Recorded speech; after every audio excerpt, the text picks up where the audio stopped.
Today, the Senate has voted to confirm the first black female Supreme Court justice, which is awkward because she can't seem to define what a female is. Also, illegal immigrants are being given smartphones now, and the plot thickens with the Hunter Biden saga. We have got that and more coming up, and it all starts right now.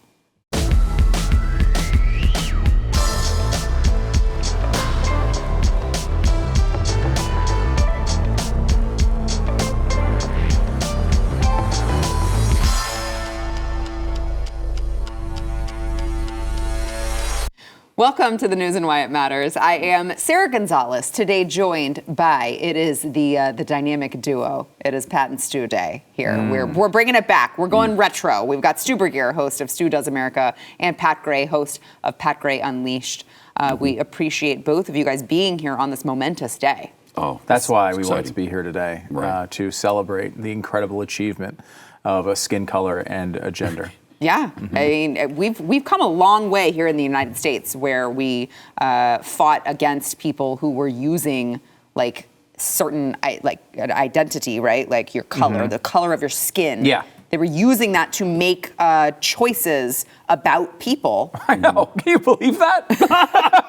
That's such a terrible way of making decisions based on skin color or gender. But I'm glad we have our first black Supreme Court justice today. A lot of people fought really hard so that we would not do that. And here we are today, just reliving it all over again. But when it is good for the minorities, it's okay. Yeah. If it's the right color, it's great. There is no such thing as reverse racism. There is no such thing as black people or minorities or people of color being racist. It's just you whiteys. So it's fine. Right. That's it. It's us whiteys. So I want to go through this. Obviously, there were no surprises here. Mitt Romney, Lisa Murkowski, and Susan Collins all helped the Democrats. They broke ranks and voted with the Democrats to confirm Ketanji Brown Jackson. They all had said that they were going to do it. So, like I said, no surprise.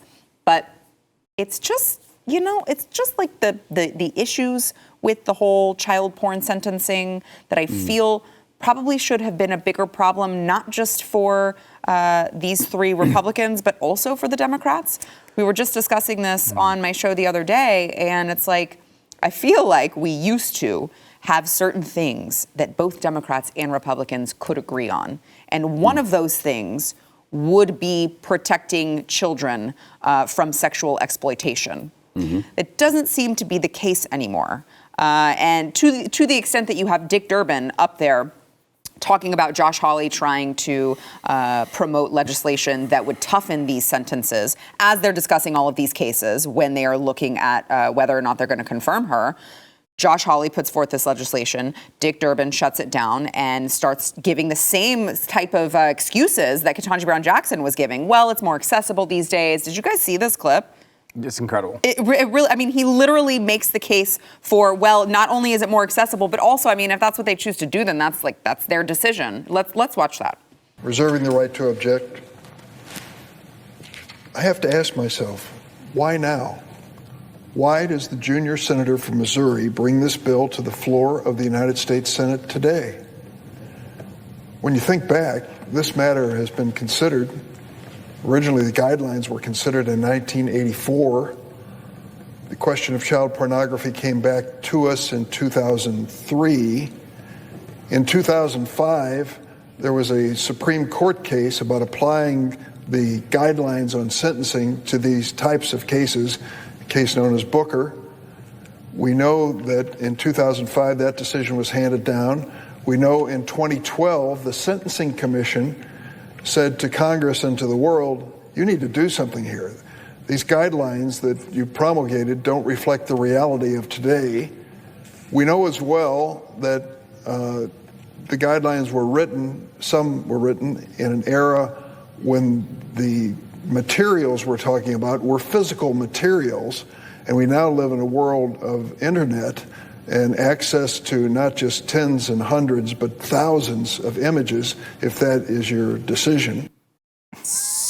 So now it's way easier for people to be degenerates, so we should give them a pass, I guess. It's just really just a bizarre position to hold, and like not just to hold quietly, but to just be saying this stuff out in the open as if it's like a reasonable position. And then, of course, Romney, who I could go on the entire show about, but Romney specifically, his vote, really bizarre because he had just voted against her for a spot on a lower court. So it was like he flipped so that he could agree with the Democrats on a particular person who, like, apparently not just in her rulings, but also in some of her explanations of her rulings, really is like a sympathizer for people who get convicted of these crimes. It's an incredible, I mean, you laid out a lot there, and there's an incredible amount to go through, but the Romney thing, Romney is particularly awful. I mean, he is uniquely terrible. He's the worst. Yeah, I mean, Susan Collins, she's in Maine. I can deal with losing a Republican vote in Maine, even though, you know, again, like, what do I expect? Okay, but Susan Collins, did you read her statement of like why she was voting to confirm her? I did read one statement from her. I'm not sure if it's the same That was one. the one that really made me mad. Her explanation of just like, well, it's just gotten so divisive. Right, yeah. It's like, I saw that. Well, we're not the ones who made it that way. And also, like, they called Brett Kavanaugh a gang rapist and they had absolutely no evidence. This woman clearly, like, they're calling her out on her own record. You're not allowed to do that? Yeah, and honestly, this was not divisive at all. This is not a divisive... It shouldn't be. I mean, look, there's a difference in judicial philosophy. I mean, those are fair questions. We're not talking... No one was accusing, by the way, Ketanji Brown Jackson of liking child porn or wanting to acquire child porn. That's what they did to Kavanaugh, and worse. All we said was, hey, I think you might be a little light on these major criminals. Like, that's a judicial issue. It's not, we're not questioning, her, like, proclivities. We were just saying, like, hey, like, I don't know. I think this is something you should be tough on. And when the issue came up and everyone said, well, that's how everyone deals with it. That's how everyone deals with it. Then Josh Hawley said, you know what? Let's not deal with it that way anymore. Yeah. Let's change that. Right. And then they freak out about that. Romney in particular is bad. As you point out, he voted against her at a lower level court at her last gig, then votes for her here. He's sort of the reverse of Lindsey Graham. Yeah. Lindsey Graham, when no one's looking, is just liberal, and he'll vote for the liberals. When people are looking, though, they're paying attention to the Supreme Court. He's Mr. Tough Guy. He's out there stopping him because he wants the people of South Carolina to think he's good on these issues.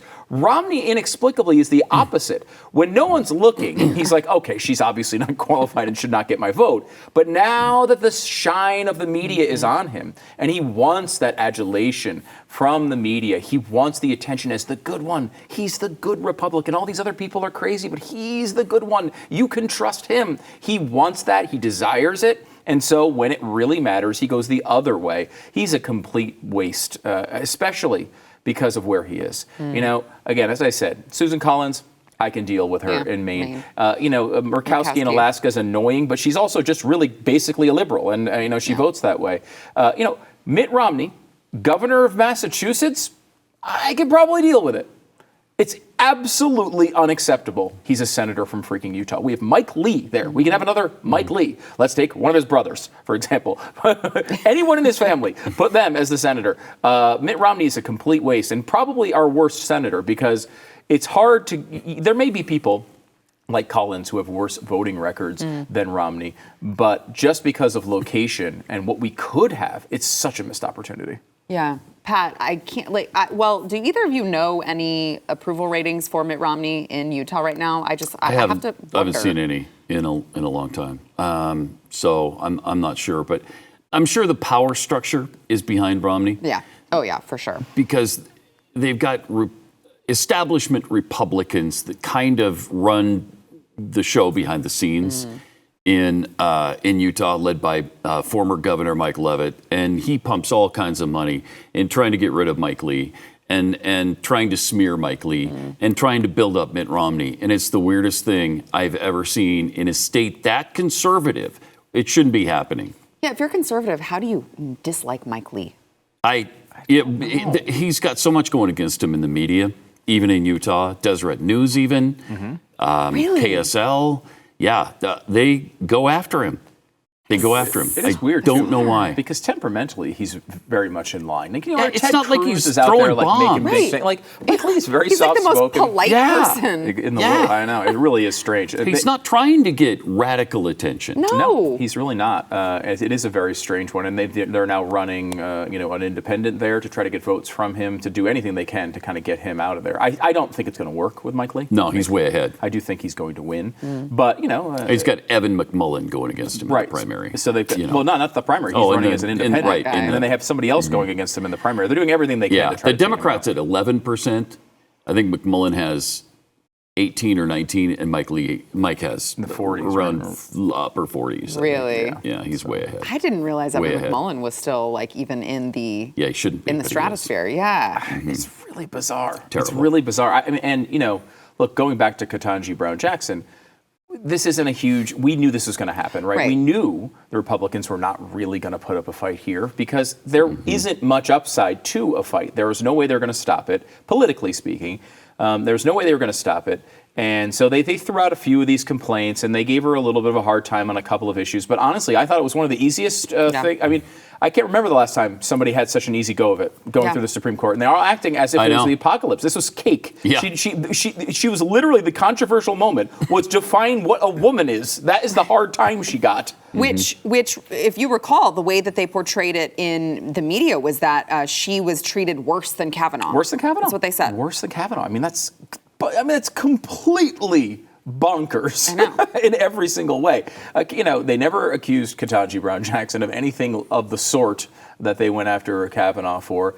And, I guess the last one that sort of had somewhat smooth sailing maybe was Gorsuch, because he had just come in. Trump had just came in. They had control. He had his bumps and bruises, but it wasn't anything major. I honestly, you got to be thrilled with this if you're on the left, right? Yeah. This is how you wanted it to happen. You wanted Breyer to step down while Biden still had the Senate. If you want to give a big present for Ketanji Brown Jackson, you can send it right to the state of Georgia, who will love to just thank you and give you a nice warm hug for voting in 2 Democratic senators to make this possible. We want to thank you, Georgia, for all of that. That was wonderful. Thank you for doing it. But, this is one of those things where she was going to go through because they had the votes. There wasn't a lot of upside for the Republicans to do much, and they lived up to that standard. Yeah, because you say that, but Pat, I want to get your take on this, because when you look at it, it's kind of a wash, right? Like if she's replacing Breyer, it's a liberal for a liberal. Like, so some people might say, like, well, it makes no difference. Who cares? She's still a liberal. She's still going to vote the liberal way every single time instead of voting, according to the Constitution. But there's I think a lot of the Republican Party, or conservatives in general, just want someone to just stand up on principle. All these senators, they're like just laying down because they're like, oh, well, we can't make a difference, so we just won't do anything. And I think that people are tired of being treated the way that they are. They're tired of seeing Brett Kavanaugh get treated the way that he did. And then when it comes time for the Republicans to hold someone's feet to the fire, they just sit back and watch it happen. I think to a certain extent, some of them are scared. They don't want to be seen as going up against a black woman. If she is a woman, nobody really knows. Well, we don't know. I'm not a biologist, Pat. And I haven't talked to one recently, so I don't know what their thoughts even are. It's tough. But I heard her being hailed and praised, and what a great day it is because the Supreme Court needs to look more like America and all that kind of nonsense. Why? No, it doesn't. What do you mean? The Supreme Court needs to hire the best justices possible. Right. Put the people who know the Constitution and are wise enough to interpret it the way our founders meant, put them on the bench. If that's all black females, fine. If it's all white males, fine. It doesn't have to look like America. All of a sudden, we've got to be 60% white. I don't think anybody would agree to that. And then it has to be 18% Hispanic and 12% black and 5.6% Asian. No, that's asinine. What about I think now, if that's the case, we probably need at least one illegal immigrant on the Supreme Court. Probably, yes. We're getting a lot of them. Because there's 11 to 20 million of them, so it's about time to get one on the Supreme Court. It needs to be very representative. Yep. All right, so we've got more to come, but first we want to thank our sponsor, Tommy John. Look, Tommy John, I'm not gonna kid you guys. I really thought that it was way too hyped up when I heard about it. Yeah. I was like, There's no way. I There's heard a million no way. commercials for it. And I was like, come on, it's their underwear. Right. Yeah, you're like, it's underwear. How great can it be? Yeah. It's loungewear. How great can it be? Well, I can't speak for the men's underwear, but I can tell you the loungewear that they have is like literally the most comfortable thing I've ever put on my body. It's so great. It's not even close. I love it.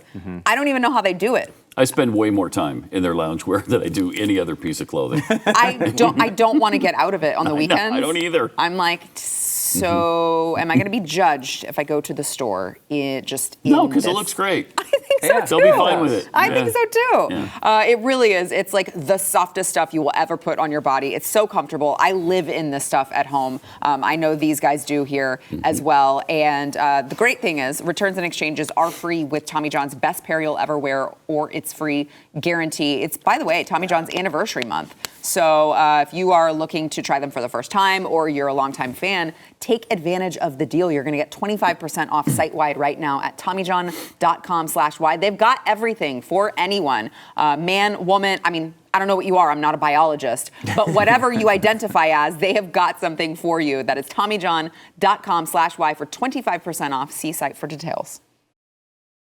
You nailed it. As there is talk of the Biden administration rescinding Title 42, White House Press Secretary Jen Psaki confirmed, this was yesterday, that illegal immigrants are being given free smartphones in order for, they say, look, it's just for ICE to be able to track them more easily. Here's Jen Psaki on that. Our team in Texas is saying that you guys are starting to give smartphones to border crossers, hoping that they'll use the phones to check in or to be tracked. Which part of that is supposed to deter people from crossing illegally into the States? Good. Well, I think you, of all people, since you've asked me a range of questions on this topic over time, would recognize that we need to take steps to ensure that we know where individuals are and we can track and we can check in with them. The Alternatives to Detention program is just what we utilize, has 3 unique forms of technology to monitor participants enrolled in the program. Telephonic, this is one of them, which uses a participant's voice to create a biometric voice print during the enrollment process. And when the participant has a check-in call, their voice is compared to the voice print. Smart Link, which is another option, enables participant monitoring via smartphone or tablet using facial matching technology to establish identity. And Global Positioning System monitoring is of a participant's location and movement history using satellite technology through an ankle bracelet. Which, I mean, if there was ever an administration to really crack down on all of these illegal immigrants in our country, it's definitely going to be the Biden administration who's going to go round them up and put them like on buses and take them back to Mexico and drop them off at the border. Remember when Trump, they talked about Trump doing that? I mean, and he wasn't, by the way, but like they talked about him doing it and they freaked out as if it was the most racist thing ever. Yeah, I'm sure that's what they're going to do, like, track them down and come and get them. Oh my gosh, yeah, that's definitely going to happen. I mean, look, they have such a terrible record with this. When they let people in, such a small percentage of them actually show up to these hearings. What? I know, it's crazy. Do you mean to tell me that the person who's actually a criminal by entering the country illegally, do you mean to tell me that criminal then cannot be trusted to come and be where they tell them to be? That is the thing I'm trying to tell you. Wow. Yes. Wow, they should make a pinky promise they'll come back. Yeah, that's too much. That's too okay. much. That is too much. I'm with you. I think that's a good idea. Yeah. Then maybe they'll take it a little for sure more they'd seriously. come back then. Yeah. Well, this is obviously pathetic. It's like, okay, well, you guys won't listen to us. What if we give you $1,000 piece of equipment? Yeah. Like, what kind of idiotic? I don't think this is going to work. Surprisingly, Really? I believe we'll see a lot of these on the black market. pretty cynical. Really, really quick, fully reformatted and available for sale on the black market, and they'll be in the hands of drug dealers and all the other things very soon. That's exactly what I think is going to happen. Seems very cynical. We should give them flat screen TVs now, too. Just, as they come across the border, hand them a flat screen television, like 75-inch screen. But a smart TV. And then we could say it slows them down. We'll be able to see them trying to sneak around places. Or maybe a laptop, because you may need to Skype in to check with them and make sure that you do know that they are who they say they are. What if we encrust them in diamonds, and then the sun will shine off of them? So whenever we go high in the sky with a drone, we can see all the shiny people from above. Okay. Keep the ideas coming. This is good. This is good. The sad thing is we're just actually giving them ideas that they will mull over seriously. When we're talking about what's going on at the border, I do want to talk about what's going on with Governor Greg Abbott. He's been getting a lot of interesting press coverage for his announcement that he was going to have charter buses ship illegal aliens to Washington, D.C. and drop them off at the steps of the United States Capitol. You might say, like, wow, that's great. That is getting really tough on what the federal government is doing to us in this influx of illegal immigrants. So I want to play for you first. I want you to listen very carefully to Governor Abbott and his announcement, and then I kind of want to get into the details because I feel like the details are important. Watch. To help local officials whose communities are being overwhelmed by hordes of illegal immigrants who are being dropped off by the Biden administration, Texas is providing charter buses to send these illegal immigrants who have been dropped off by the Biden administration to Washington, D.C. We are sending them to the United States Capitol, where the Biden administration will be able to more immediately address the needs of the people that they are allowing to come across our border.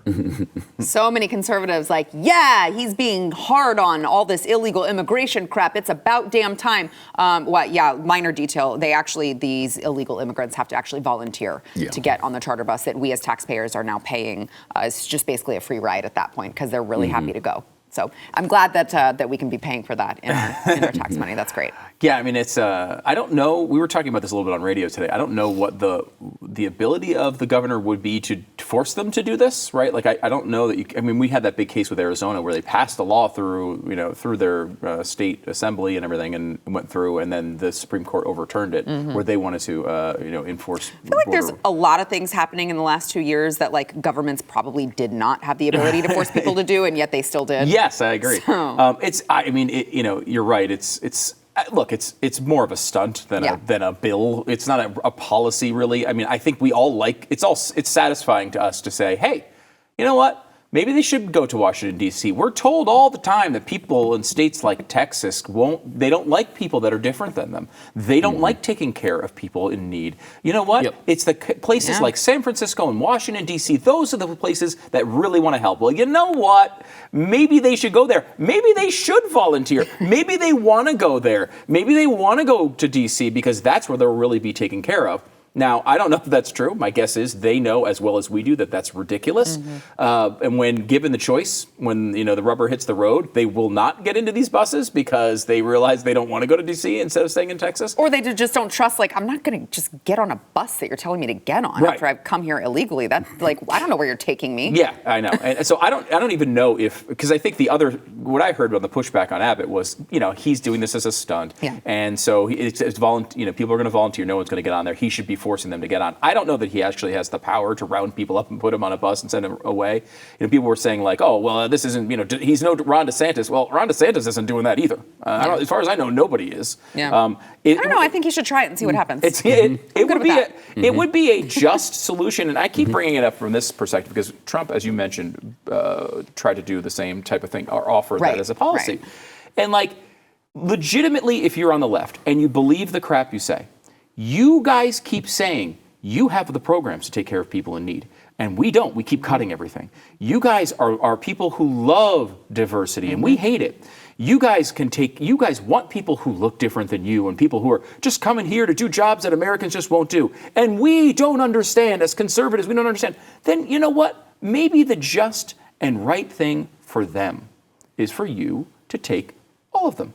You take why do you keep putting them here? Yeah. You're putting them in the place that you say all the haters live. Yeah, we're racist. Yeah, we're the bad people. They're in danger here, actually. Right. They're in danger Who here. knows what we'll do? You be nice to them and ship them all to major cities. And beyond this, it is beyond sort of this somewhat sarcastic way I'm saying this, because I actually do think it's true. Because look, if anybody has the ability to take 1,000 illegal immigrants, it's not some border town with 500 residents. It's San Francisco that's got 100,000 homeless people living there anyway. Yeah. Let them deal with it. They're the ones they're so magnanimous in their treatment to those in need. Let them do it. If you guys want to have a policy where you're not going to arrest them when they commit crimes, you're not going to turn them into border enforcement, you do it. Yeah. The government's continually shipping these people all over the country. They fly them all over the place. And we don't even know about those programs.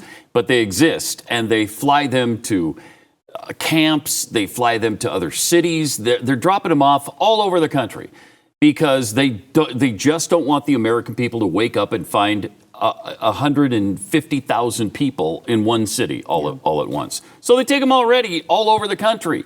Give them a choice. We'll either take you back to Guatemala, or you can go to Washington, D.C. Yeah. You give them a choice, and then you put them on the bus and you get them out of here. And I would love nothing better than to see all of these illegals wind up on the steps of the Capitol building, the White House.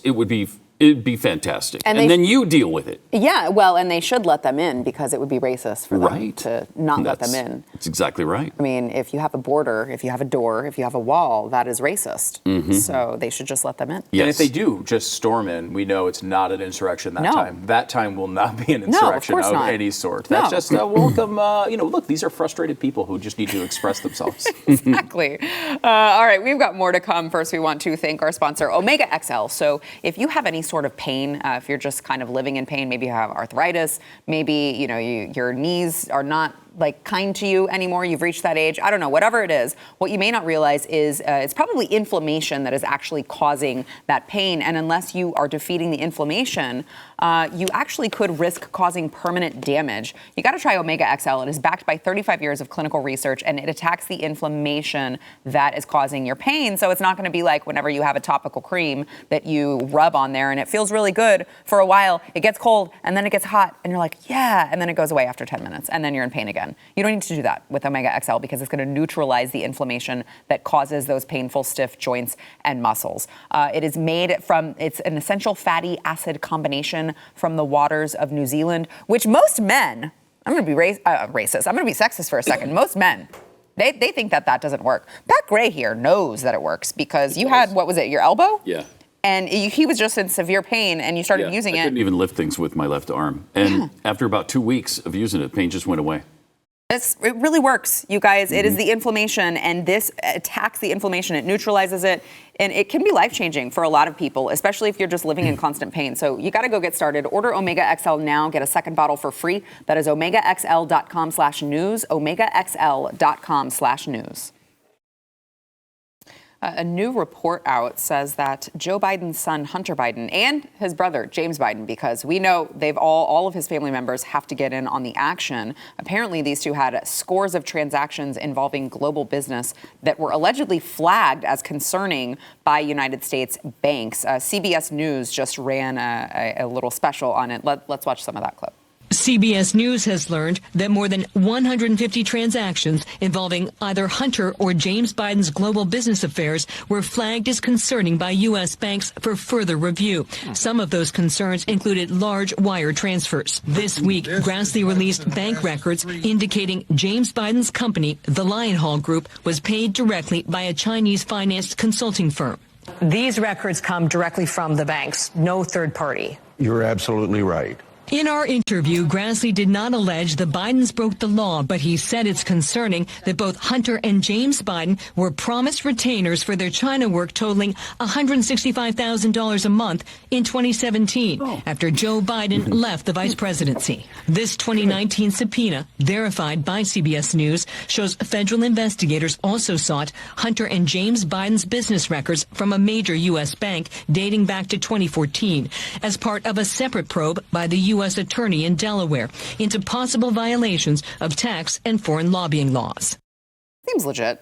I'm sure it's totally fine. I think so, too. I, for one, believe that both Hunter Biden and his uncle went completely around his father to do all this business, and Joe Biden had absolutely no knowledge of it. They were using his name and for all sorts of influence and money. The entire family, everyone around him, but not him. He had no knowledge of this. Sure, he showed up to that meeting in China. Yes, he flew his son on Air Force Two over there, whatever, blah, blah, blah, blah, blah. They didn't talk about it then, okay? They've never talked about the business dealings.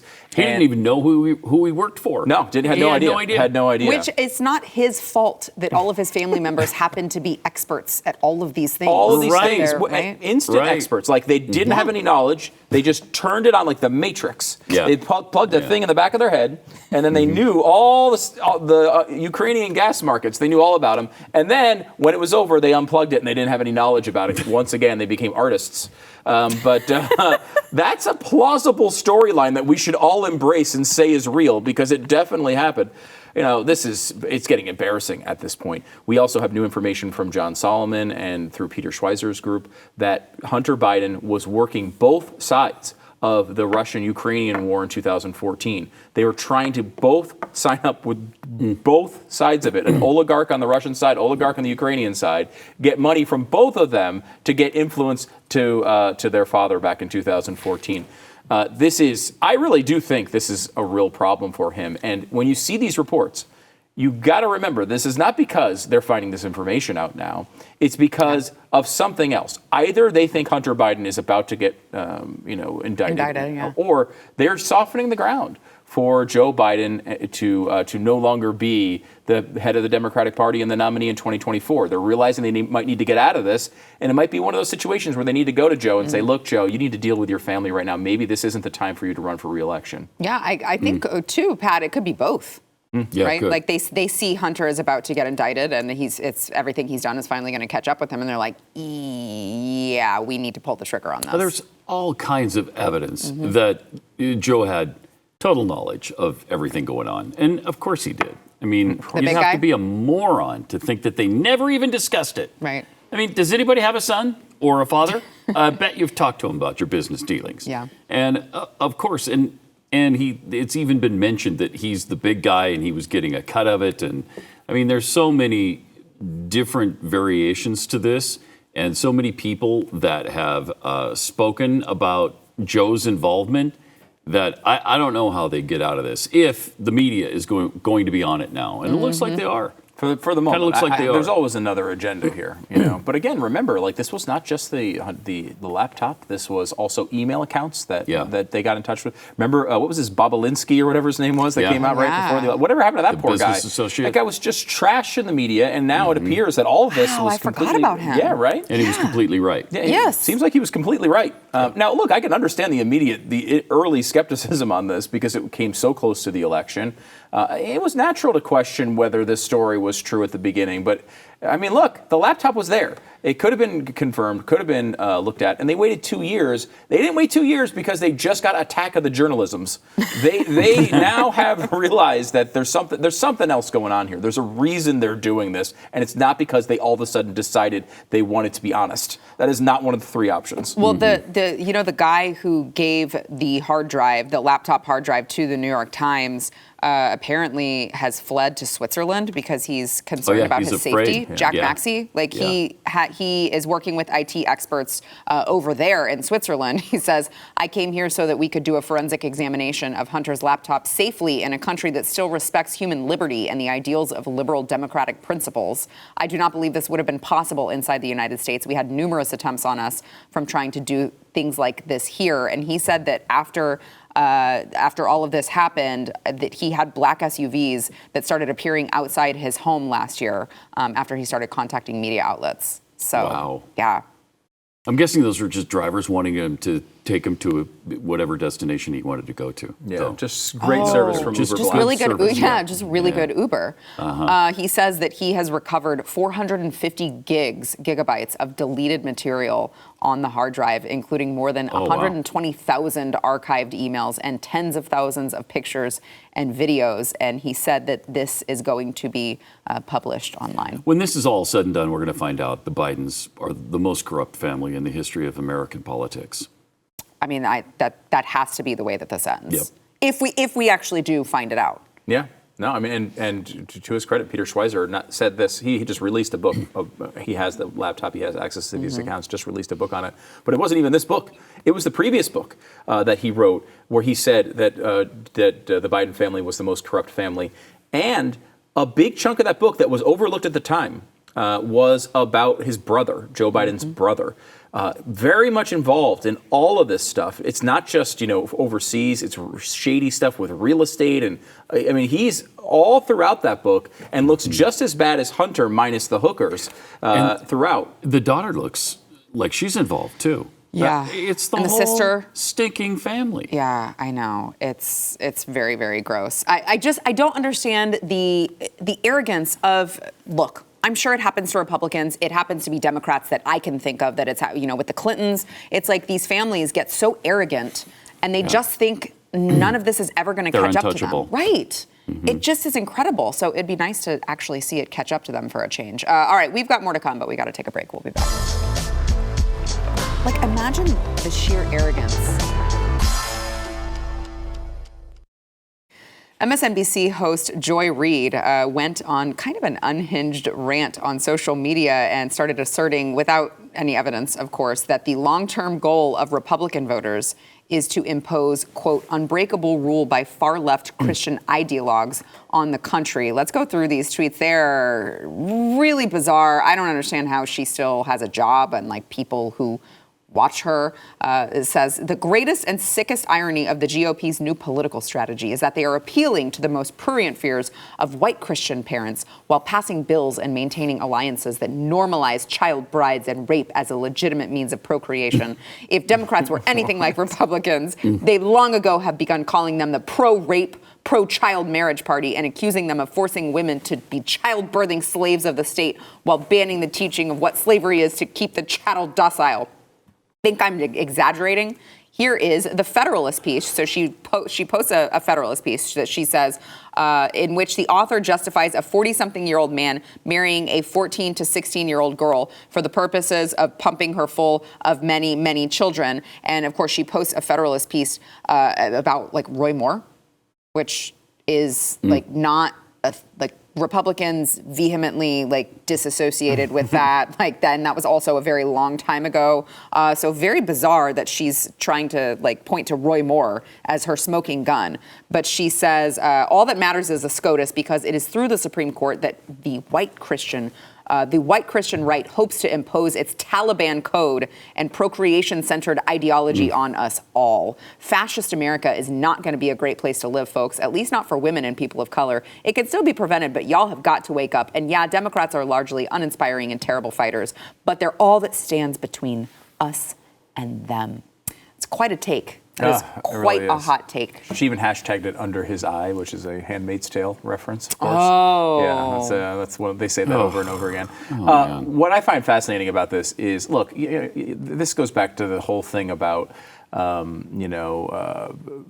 Chris Hayes was pissed off because people are saying groomers when it comes to Democrats right now, and this is getting under their skin quite a bit. Yeah, and good to the joys of. That means I'm going to call it. I'm going to call it groomers a lot more. Right, and mostly because they are. What I find, also secondarily because it pisses them off. What I find fascinating about it, I think most, is they're getting this taste of what it's like to be us every day. When she's like, if Democrats were we call them the pro-rape party. Yeah. What do you think you did to Brett Kavanaugh? Right. What do you think you did when people voted for, some people did vote for Roy Moore. He wound up losing in Alabama to show you how much conservative support there was there. But why, that's what you said about us. Every time we say anything about anything, you call us a racist and you call us Nazis. Think of how difficult it is if you're on the left. Think of this world. Every time you make an argument about anything, you are called the worst names in our society every single time.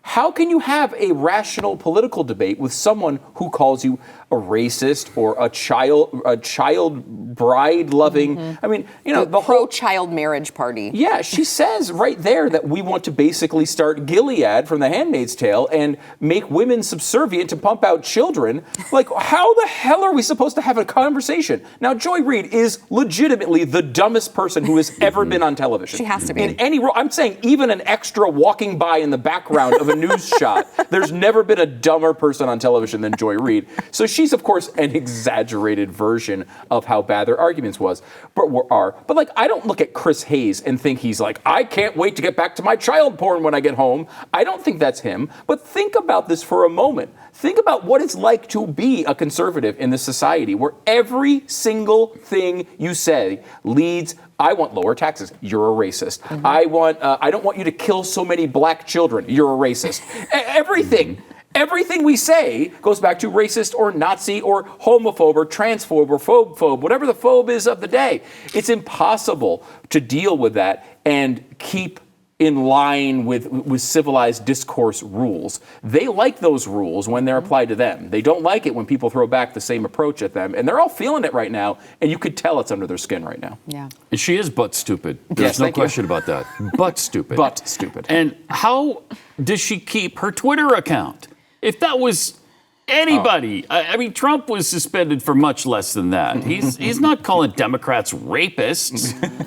It's unreal, the double standard here that we have to put up with. That's another thing conservatives have, is the double standard. Anything we do, we're the worst people on earth. She's fine and has a nice gig on MSNBC still. How is that possible? How does she still have her job? It's amazing. I mean, especially when you look at like the other stuff that happened with her a long time ago on her website and all of the homophobic stuff that was on there, and then she's like, "Oh, oops, I got hacked." Yeah. And they're just no like, one believes it, and no one ever questions it. They're never held responsible. They never have to answer for that. Yeah. I mean, she was writing, terrible things. It's funny because not only does she violate every rule of rational discourse and of intelligence, but also of the left. I mean, like she was going after LGBTQ to IA plus people. Another Q in there. Over and over and over again. Is it not quilt bag anymore? It's not quilt bag. I liked quilt bag. I thought quilt bag, but at least it said something. Stick. Yeah, it didn't stick. But she went after all those people on her site and then faked a hack. And she's on MSNBC. This is not, this is not like the equivalent of OAN or something where maybe it's not as. This is the mainstream network. It's NBC. And this woman who did all these things in her past, lied about it afterward, is continually on television embarrassing the network. They just keep her out there. Which you could argue is the whole reason that they keep her on is because she is a black woman in America. And yet she is over here saying, if you're a black woman in America, you're going to have it so tough. It's like you literally get to get away with all of these things because you are a black woman in America. And actually, at least somebody's talking about MSNBC because nobody does anymore. Nobody even mentions MSNBC. I know. I do think, too, like, Joy Reid has some utility for MSNBC in that, she does make the other radicals on the network look a little more sane. I even said it with Chris Hayes. It's like, it's true. You look at Chris Hayes and you look at her and you're like, all right, well. He seems smart. He seems kind of normal, maybe. Yeah. I don't know. Like, she's just so insane that she does kind of normalize the rest of the hosts, which are also really far left. But this is a problem. I mean, like AOC came out the other day and she's like, oh gosh, us Democrats are going to be in real trouble. I mean, and it's because of people like you. Yeah. Who do you think is causing this? If you if the Democratic Party was not acting like AOC all the time, they'd be very competitive this year. They're in serious trouble. Yeah. We're going to go through all that tonight, by the way, on Stu Does America. Election preview. First Senate and House preview tonight that we're doing for the year. So, it's gonna be a good one. Check it out. All right, we got to take a break. We'll be right back. That will be good. Yeah, I mean, you look at it. All right, if you have gotten to the conclusion of this program and you have not yet gone to wherever you get your audio podcasts, subscribed, rated, and reviewed the program, the podcast, I don't know what the hell you're doing here. I don't know what you're doing here. That's a great point. I disavow you. I don't really. We're happy that you're here. But we really would appreciate it if you would go over and do that. It will help us in the algorithm, which we know is not always kind to conservatives. And more people can find our show, and less people are going to be watching Joy Reid, which is always a good thing. So, I mean, I'm just saying, if you are pro, what are the things she said? Pro-rape, pro-child marriage, all of those things, then you want to be watching Joy Reid. If you're not, then you want to join us. So just saying, just go leave a review. You also may see it read live on air, like the one today from Meg Nelson 53, who said, way better than CNN. I listen every day and love Sarah and all the guests. Had a great chuckle the other day when Apple Podcasts decided to run an ad for CNN Plus before the show started. Nobody listening to the news and why it matters will be subscribing to CNN's latest hot pile of garbage. That actually is great because you know that is money completely wasted. It's advertising money completely wasted, Just which like we the whole like network. to see. That's also a great point. Thanks for being here, guys.